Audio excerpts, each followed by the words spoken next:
Hi, my name is Brittany, and I'm going to talk about how abortion should stay legalized without any restrictions. Does anyone know about Roe versus Wade?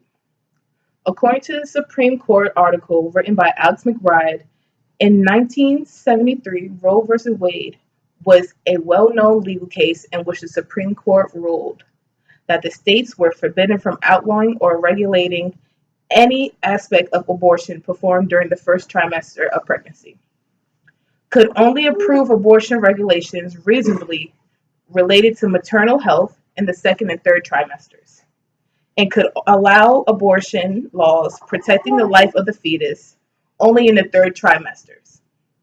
Pro-life, well, they agreed that women's right to privacy should be extended to the unborn child she was carrying. This decision divided the nation into two groups, pro-life and pro-choice. Pro-life opposes that a pregnant woman should have the right to choose abortion as an option. Pro-choice are for the woman's right to choose what to do with her own body.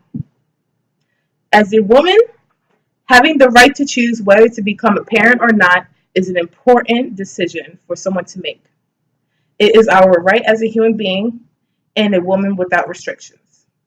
Today I would like to talk to you about what you can do to make a difference in the fight for women's rights, which includes legalized abortion with no restrictions. One thing I can guarantee is that everyone can do something to help. You can go to this website, prochoiceamerica.org, to donate, volunteer, or sign a petition to support pro-choice. According to a report by MIT Pro-Choice, 19% of teens who have sexual intercourse becomes pregnant each year. 78% of these pregnancies are unplanned. 6 in 10 teens pregnancies occur among 18-19 years old. With Trump as president, the right to abortion is under threat, and some states are already prepared for the change. According to a Guttmacher Institute article about abortion policies in the absence of Roe, 16 states have laws that could be used to restrict the legal status of abortion.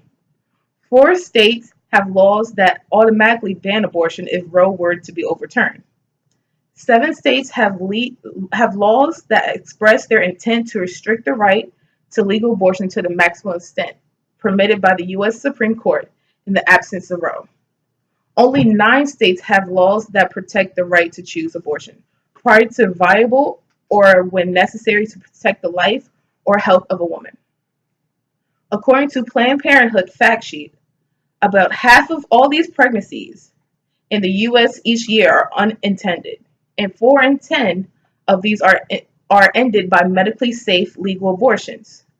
We need to keep abortion legalized for the safety and health of women in their bodies. Without legalized abortion, women will be forced to go back in time before when abortions were induced by using coat hangers, knitting needles, radiator flush, or done unsafely by back alley abortionists, which brought on infections and diseases. According to a web.mit.edu, each tax dollar spent on contraceptive services saves an average of $3 in medical costs for pregnancy-related health care and medical care of newborns. Without these services, federal and state Medicaid expenditures will increase by $1.2 million a year. Without publicly funded contraceptive services, there will be 40% more abortions each year in the U.S. The rate among teens would increase by 58%. The teen birth rate and births to unmarried women would both increase by 25%. The money you donate to the cause is being spent wisely and is going towards the NARAL, Pro-Choice America, so they can continue their work to protect and expand reproductive freedom. You can also contact your elected representative, volunteer at clinics, raise money for your local clinic, or just support someone you know. According to Gynety Health projects, legal induced abortions is marked safer than childbirth. The risk of death associated with childbirth is approximately 14 times higher than that with abortion. Similarly, the overall morbidity associated with childbirth exceeds that with abortion. Abortion with no restrictions give women a chance to live their lives without being forced into motherhood. Imagine being forced to have a baby that you cannot take care of just because your state says so. It is your right to bear a child also and not to. Having no control or freedom over your own body is a horrible feeling.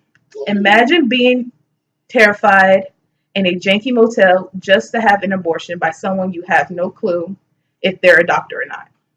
You deserve to never be put in that type of situation as a human being. Now, if you're curious about getting involved, there are so many ways to help. You start by helping different organizations that are human rights, prochoiceamerica.org and prochoice.org, to name a few.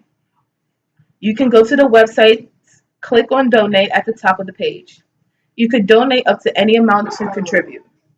You can also volunteer with them by clicking on Take Action, then sign up and fill out the form to volunteer. You can do the same in your community at your local clinic. There is more to fighting than just donating and volunteering. The most important thing you can do is educate yourself, your family, about the importance of contraceptives, women's rights, and abortion. Reading about pro-choice and how it helps women can be a great help itself.